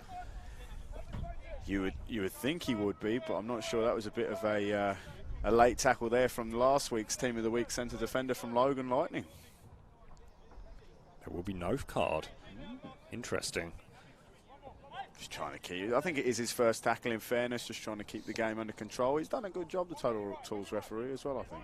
Kazuma Kodayashi hasn't made many mistakes. That was probably the first one, and it was being seen as a sensible foul, I think. And centre-backs often give them, and I think it's one he wouldn't have minded getting a yellow card for in the grand scheme of things. Gaffney swings this ball in. It's headed clear by Vesey. It's only as far, and it's still bouncing around there. Thomas Romeo. Because the shot came in from Fox. Still pinballing around. It's in at the back post, is it? Oh, so close. What a cracking ball that was. Gee Louise. Absolutely fantastic. Mitchell Fox sliding in. The former Moreton Bay United junior was so close to getting the go-ahead goal here for the hosts. That was a fantastic ball. It was almost like a blind pass. Great bit of skill Brown there. stays on his feet, plays the ball wide. They have numbers over on that far side to Lightning. Farr, Lyndon Farr. That's a really disappointing effort from Lyndon Farr. Far wide of the target, unfortunately for the visitors, because that was a really promising move. Lovely move on this near side by Jed Brown, and then to spot the two runners on the outside. Wolves were in trouble. Still managed to... They were, and Lyndon Farr had a runner to his left there that he could have passed it to, but being a striker, as they do, they want to get the goal for themselves, don't they? And he selfishly took the shot on, and unfortunately, like you just said, it was far wide.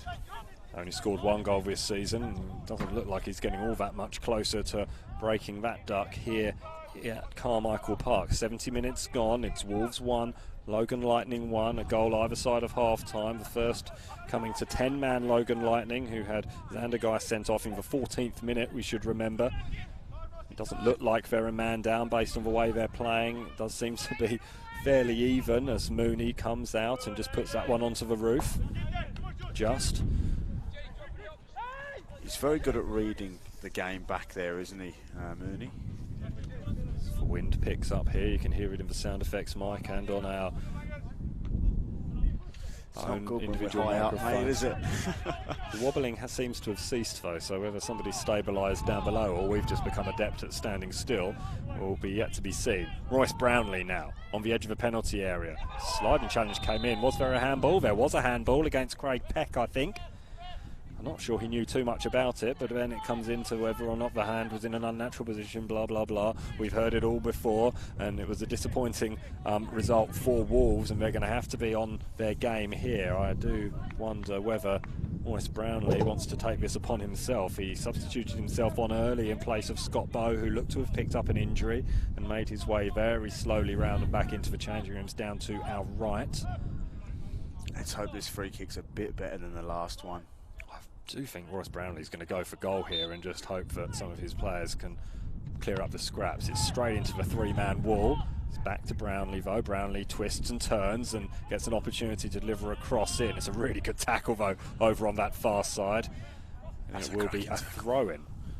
That's a cracking tackle, isn't it? We've seen a few good tackles. We've also seen a few dangerous and reckless tackles in the game, but it has caused for an exciting one, which is good. It's been a mixed bag, hasn't it, so far, to be honest, but Jordan Davey got his one right. He scored last time out, former Western Pride man, in that 3-3 draw against Rochdale. It'll be the second successive draw for both these teams after both teams drew 3-3 in their last outing on Star Wars Day, May the 4th. May the 4th be with you. And also with you. I'm not quite sure that's mixing my religions there, but opportunity to put the ball into the middle from the corner spot on this occasion from Logan Lightning. Royce Brownlee being guarded by two men. He goes near post. It's over his head. It goes all the way through to Kodayashi at the back post. Can he fashion a cross? He does, but it's blocked at source by Louis Phillip. Throw in on this near side for Logan.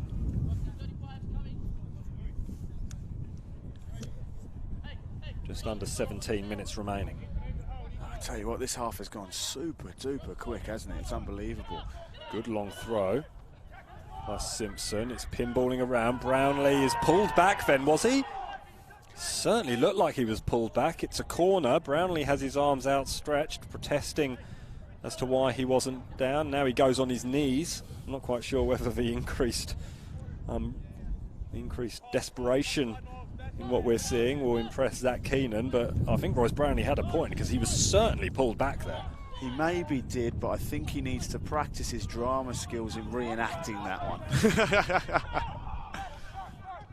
But there was a little tug, so when we saw a clear out-and-out penalty down the other end, I don't think that was so clear-cut. It was very subjective to the referee, and he's decided not to give it, so fair play to him. And well, Brownlee tried to stay on his feet, didn't he? And I think this is part of a problem that people have with diving and whether or not people are going to dive or not, because Brownlee tried to stay on his feet and he felt the tug, didn't go down, but was pulled down. It had to be seen as that ball is played short. Langley has an opportunity. Blimey, that was a strong challenge on Louis Phillips. Phillips is still rolling. And now he's just got back up to his feet, perhaps offering a little bit of advice to Sam Langley, who has been shown a yellow card. One of a couple of players who is walking a increasingly thin tightrope at the moment. I think that was a fantastic tackle, though. There wasn't much in that one, but like you say, you don't want to be lunging into too many more of those when you've got a yellow card under your belt. Morrison was flirting with the offside line, so the pass never came. Kodayashi managing to pick up the ball, and an opportunity here on this near side for Far. Far to Brown. Brown chips it up over the top towards Kissinger. Kissinger looking for an option, has support in Smith. Smith sweeps the ball in. It's a diving headed away. Langley goes back to Vesey. Vesey has an option wide in Connor Simpson. Connor Simpson plays the ball first time back inside towards Lyndon Farr. Lyndon Farr with a teasing cross. It was a difficult one for Bouchier to deal with, but it has gone out for a goal kick. He didn't know what to do, did he, Bouchier? He was, do I come, do I stay? But got away with it, I would say. It was a teasing cross. And it's one of those balls that was begging for someone to be arriving late at the back post, wasn't it? And unfortunately, there was no Logan players able to do so. They have been playing down a man for an awful long time now, over an hour since Xander Guy was sent off, shown a straight red card in the 14th minute. And you wouldn't notice, really, would you, that they've been playing with only 10 men? Lovely from Far. That's footwork supreme, and the cross comes in. It took a deflection. Excellent footwork from Lyndon Farr. Fantastic, wasn't it? He's not been good when shooting for goal, but in getting into promising positions, he's been absolutely sublime today. As ball just outstretches Jordan Davey. An opportunity now, though, for the substitute, Joel Morrison, to run onto. Morrison with an early cross. It's headed away by Kodayashi. Bodies flying everywhere. The ball was got, says the assistant. And the main man in the middle, as that ball's aimed towards Royce Brownlee. Bouchier couldn't come, chose to attempt to. Here's the back post run now in the near post. And it's just side netting. That is a fantastic ball again. I tell you what, we've been seeing some brilliant balls going into the box here, haven't we, now this second half? And fortunately, we're just not seeing it rustle the back of the net, just a side net in there. Royce Brownlee, such a talent. He was well alert to the threat that he could pose, and Bouchier was also well aware and had to backtrack furiously in order to snuff out the danger at the back post.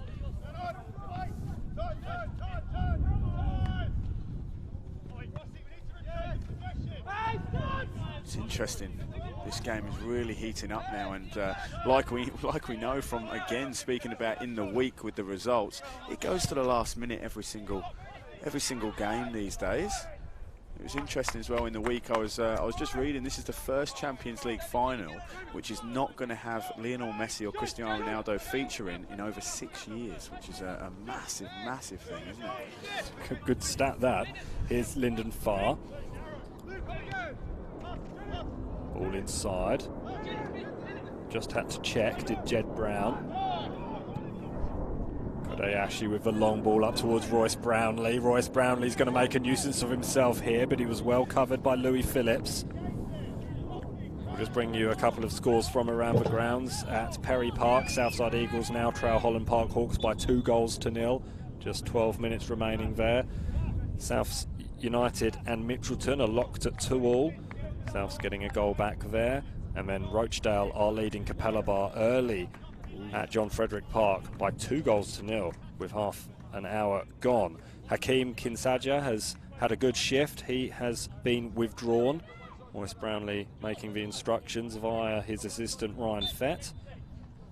I'm just wondering, you know, do the Logan squad, do they know the result over there at Rochdale? Because if they get a win here, they go top of the table. And as Cabalaba are losing there to Rochdale 2-0. Santana is the player who has come on for Logan Lightning. He was a late inclusion. Can't keep the ball in over on that far side. The number 25 for Logan Lightning. He's pinballing himself around though. That ball comes off Ethan Smith. I think you just have to focus on what you're doing, don't you, rather than worry about what the results are doing elsewhere. But you're right, Logan Lightning with 3 points will go top ahead of Capalaba. Capalaba are unable to get something out of that match against Rochdale at John Frederick Park. Especially they've still got a game in hand, don't they, Logan as well? So, I mean, we're not too deep into the season yet, and there's a long way to go. But of course, every result still does play a part in that title race, and obviously promotion as well. So that's the key factor in this season, of course. Teams looking to jump into the National Premier League's Queensland, and we've seen the 2 teams who came up last year, Peninsula Power, still unbeaten in the National Premier League's Queenslanders. That ball's so close to squeezing through on its way through to Royce Brownlee. Kodayashi goes back to Mooney. Mooney, it's it first time, it's flicked on by Farr. It's a rough challenge on Brown, but fair. Kodayashi is caught very, very late. It's a heavy touch, that, wasn't it, from the winning Wolves striker there. Thomas Romeo. Thomas Romeo will be booked. Yes, he will. It was late. It was a heavy touch, and it was a very late challenge. And once again, we have a yellow card. That's the 3rd yellow card for Wolves. And Ethan Smith might be getting a bit of a talking to here as well, because he's coming to the defence of his defensive partner, Kazuma Kodayashi, who really did look like he'd been really hammered late in that tackle. Nick Mooney's having a bit of a word as well, although he is now just suggesting that his teammates get further forward. He's progressed to move his neck scarf up onto his head, because the action may be heating up on the field, but it's certainly cooling down off it. It is absolutely freezing. I tell you what, I can't feel my toes, in fairness, mate. But I remember when those scarf things came about, and they were getting big in the Premier League, weren't they? Wayne Rooney was one of those people that started wearing one back in the day. Actually running one, and it's actually very handy. Of course, we have our exuberant goalkeeper for Lions, Luke Berean, who wears a beanie, rain, hail or shine, and indeed it's been in excess of 30 degrees, and I've seen him with that beanie on his head, and he'll wear the same thing in the cooler months as well. An opportunity here for Wolves. Really good pass out to Sinello. Sinello puts the ball into the middle. There's a little bit of a mix-up at the back post. It's hammered clear though by Smith, but it's not gone far enough. Davies going to look to deliver this ball in. He does towards the back post. It needed to be headed clear because Sinello was lurking, and Sinello is on the ball now. He delivers it back in. Oh, that's an ambitious effort, but a really good save by Nick Mooney. Really good save. Again, Joel Morrison just throwing himself at absolutely everything, but it was Fox who had the shot. It was any side of Nick Mooney, and that was a goal. That was a fantastic strike. Great technique to get over that ball and not send it above the bar, but great save again. These keepers are performing and keeping their teams in the game. Craig Peck is penalised. A call from our right, exclaiming what? I think it was just a little bit of use of the body that wasn't quite to the referee's liking. Ball still pinballing around. Here's Royce Brownlee on the edge of the area. We've seen how dangerous he is, but when he's being crowded out by 2 opposition players, it's all the more difficult for him. Here's Thomas Romeo. This is shadowed by Kodayashi. This is now the part where we'll see the players really start to be tested, and especially for Logan. Obviously they've been down to 10 all game, and they're trying to bomb on and get a result and get a win for this game. So it's interesting. It's now starting to be a bit more exposed on that left-hand side. Thomas Romeo has an opportunity here. Morrison's in the middle. It's going to squeeze all the way through to the back post, and it's just wide. Oh, how close do you want to get? Aidan Sinello, so close to breaking the deadlock. Wow. We mentioned earlier on that the former Olympic junior played for the under-20s last year, scored 9 goals in 24 games, including 2 on separate occasions against Logan Lightning in the under-20s competition. He was ever so close to getting a goal against the seniors here in 2019. Didn't that one just have goal written all over it? I thought we were going to be rustling the back of the net, but gee Louise, it's just not happening for him. The last draw between the two sides was back in 2015 in the Brisbane Premier League, 2-2 the score here at Carmichael Park.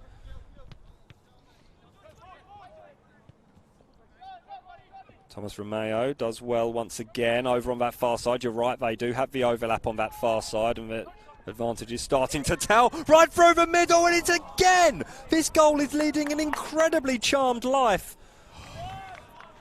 And poor old Mitchell Fox seems to do everything except put the ball in the back of the net. I mean, he's taking it past the defenders and just can't pop it in. Logan are extremely lucky now. There's been a few chances that they've escaped with not going 2-1 down. It'll be a massive win for Wolves, just their 3rd of the season if they can manage to get over the line here. But we're in the final 5 minutes of regulation time here at Carmichael Park, and it is still Wolves 1, Logan 1.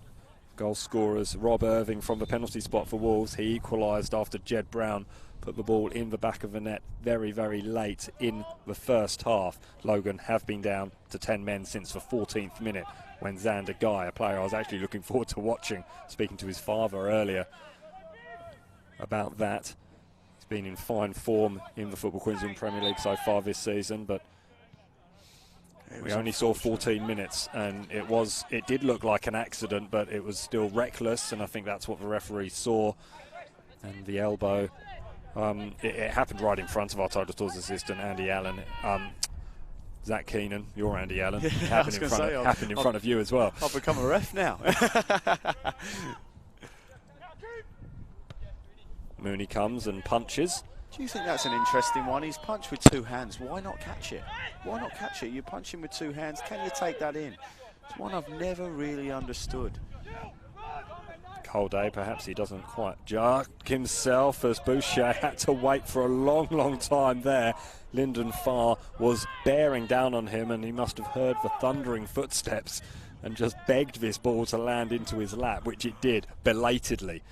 Yeah, a little bit of follow through there, and it was cheeky there. He went down trying to get the free kick, but maybe he wants a bit of time added on the clock. Wolves do have the upper hand at the moment, and they're looking to press forward again through the substitute Morrison. Morrison somehow stays with the ball, tries to play the ball through now to Thomas Romeo. Thomas Romeo side netting again. Oh, wow. And I tell you what, there was a foul, I think, on the edge of the box there as well, but the referees played a great advantage, and fortunately couldn't make it break the deadlock. Let us know what you think about this match by getting in touch on social media, Football Queensland on Instagram and Facebook for all the latest football news and events across the state as well, at FootballQLD for Instagram and Twitter, as Royce Brownlee takes a bit of a heavy contact, and then Jed Brown goes to ground after more contact. Royce Brownlee, I wonder where he got hit there. Is it in the knee, or is it somewhere a little more sensitive? Really not sure what happened there, but he definitely looks in a lot of discomfort there. Ribs even? He looks like he's holding his stomach.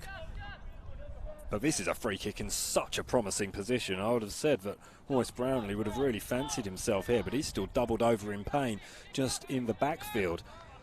He's not looking good. He's looking in a lot of discomfort. Are they going to have to make a change for the next 3 or 4 minutes we've got to play? He's down on his haunches. He's been allowed for time and being afforded that time. The wall is about 4 yards away from the ball at the moment. They've been encouraged to move back towards just inside the penalty area. Brownlee is still bent over double, so he'll play no part in this free kick, you wouldn't have thought. Wonder when they're going to bring the spray into this league, mate. Free kick is a good one, and it's into the back of the net. What an absolute ripper of a goal. How about it?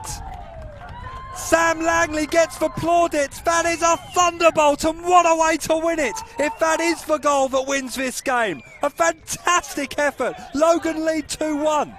What a fantastic free kick, and I don't know if the keeper should have saved that. He had his hand to it, but it just wasn't strong enough. And I tell you what, they now lead 2-1, and I'm just looking at Royce Brownlee, who's in an awful lot of discomfort still. And even though his team went 2 up, he couldn't celebrate with them, so might have to get himself off the park. Obviously, he was a substitute; he might be substituted. 39 years old, you'd have to be thinking, is he still young enough to be enduring these knocks and these hits? I do wonder whether he just got caught on the rib, because he's stretching it out now, but he didn't move from a 5-metre area, did he? He's just...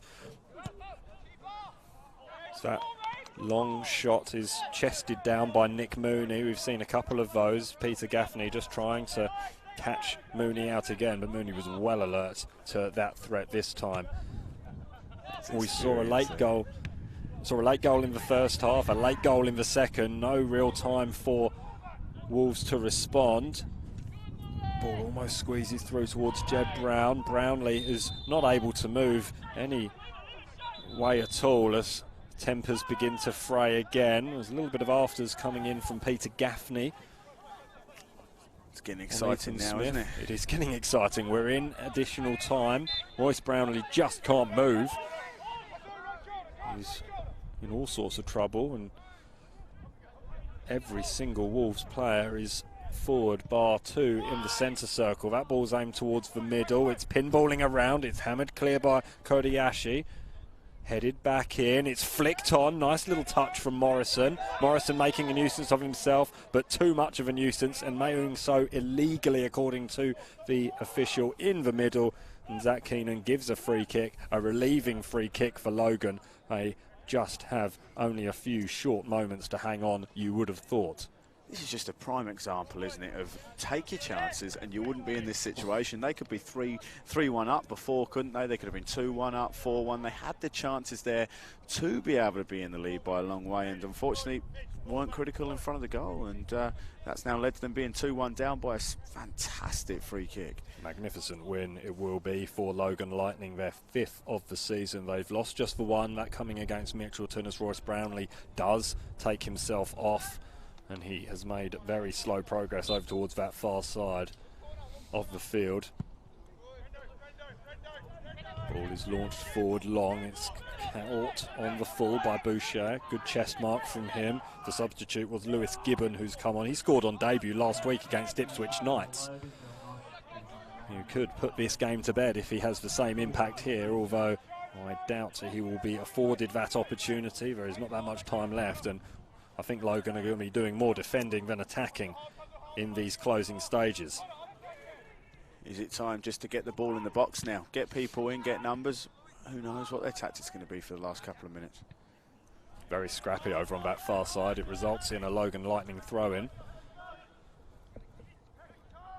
What do you make of the way Wolves have played, Andy? They've had their chances, as you've mentioned, and really probably haven't made the most of their extra man over the course of the match. They started to do so in the last 15 minutes or so, but it's been a long time that Logan have been playing a man down. Should they have made a little bit more effort in that first half when they had that man advantage? I think it was a tricky one because obviously it requires a bit of change of tactics, and obviously they need to do that in the sheds where they can all talk and make sure they're all across it. But the second half they've come out all guns blazing, and unfortunately they just couldn't get the ball in the back of the net. They've been playing direct, but it hasn't been a terrible game for them. It's unfortunate, really, really unfortunate. Still an opportunity though. Thomas Romeo tries to squeeze that ball in. It comes off Kodayashi. It will be a Wolves corner. Is there a late twist in the tail here at Carmichael Park? Currently stand as Wolves 1, Logan 2. We've seen a lot of late goals this week, like we were saying before. Oh. Here's an opportunity for the visitors. All it needs is a bit of composure because Boucher is well off his line, but the execution really letting Logan Lightning down. It was Vesey, I think, who was most advanced. No apologies, it's a substitute. Santana That's ambitious. Keep driving forward. You've got loads and loads of time. The keeper's well out of his goal. But no, unfortunately, it would have been marvellous if it came off. That's sensible play from Connor Simpson, just hammering that ball deep into the car park. Have you got any more, is the answer, or the question being asked. The answer is yes. The ball's already at, in fact, they've got a plethora of balls now. So I'm glad I parked in the second car park. Thomas Ross makes his choice as to which weapon he delivers into the middle, and it's a really good teasing ball. It's still there. It's just hammered clear. And here comes some pace from Jamie Vesey. Where's he got that energy from? He's now out of position, though. That's a really poor cross. Mooney will take all the time in the world to get this one out. In fact, he won't have to, because the whistle has been blown on this one. Zach Keenan bringing the game to a close, and it is a dramatic late win for Logan Lightning. They were under so much pressure towards the end of the first half. The 10 men of Logan Lightning, they played 76 minutes down to 10 men after Xander Guy was sent off. They still took the lead, though. Jed Brown with a late goal at the end of the first half, his 8th in as many matches. They were pegged back, though, from a Rob Irving penalty in 5 minutes after the break, but there was still a sting in the tail. Sam Langley with a bullet of a free kick that Brendan Bouchier could only palm into his own net in the 89th minute. Dramatic victory for Logan Lightning, who moved to the top of the table, albeit momentarily, depending on the other results. We will run you through them as we get them. It is still Holland Park Hawks 2, Southside Eagles 0, and Southside Eagles are down to 10 men then. Mitchelton have taken the lead late in the game against Souths United. It's half-time at Capella Bar. They trail Rochdale by 2-0. Comeback will be required from the Bulldogs if they are to retain top spot, albeit with a game in hand over Logan Lightning. We'll just run for you a couple of results and scores in the National Premier League Queensland as well. 3-1 to Brisbane City against South West Queensland Thunder, and 3-1 to Peninsula Power over Moreton Bay United. 2 games in progress at the moment. Half-time in the West, Western Pride trailing Brisbane Strikers by 2-0, and Magpies Crusaders trailing the Raw Youth by 2-1 up in Mackay. Dramatic game here. Any final thoughts, Andy? A really good win for Logan. Backs against the wall stuff. It shows a lot and says a lot about the spirit in the team, that they were able to withstand the pressure from Wolves, but still really be the better team for large portions of that match, despite being a man down. Yeah, it definitely shows a lot of character, doesn't it? Coming back from losing a man and going 10 to 10 men so early on in the game. So it shows a lot of character, a lot of courage, and it shows how good they are as a team, and willing to put in the hard yards for one another. And I think credit to Wolves though as well. They didn't give up on the game, and they kept going to try and get a win and get the draw. They came back, but unfortunately for them, Logan cracking free kick, and it took something spectacular to win this game. And all in all, though, it was an exciting tie. I enjoyed being next to you, mate, in commentating this one, so thank you. And yeah, fantastic stuff, and see how they go in the future. Oh, we will have a reversal of all the fixtures next round 10. These two sides got well acquainted with each other tonight. They'll do the same down in Logan next week, as all the sides are reversed. But it's been a fantastic match here in the Football Queensland Premier League. Thank you very much for joining me, Andy. It's been a pleasure to have you alongside me once again. And for Logan Lightning fans, hope you enjoyed that one. Late show in both halves has secured a 2-1 victory here against Wynnum Wolves. I've been Simon Smale. This has been a Double Take Productions for Football Queensland, and we hope you will join us next time in the live stream for Football Queensland. And an enjoyable rest of your Saturday. Happy Mother's Day to all the mothers. We hope to see you next time. Good evening.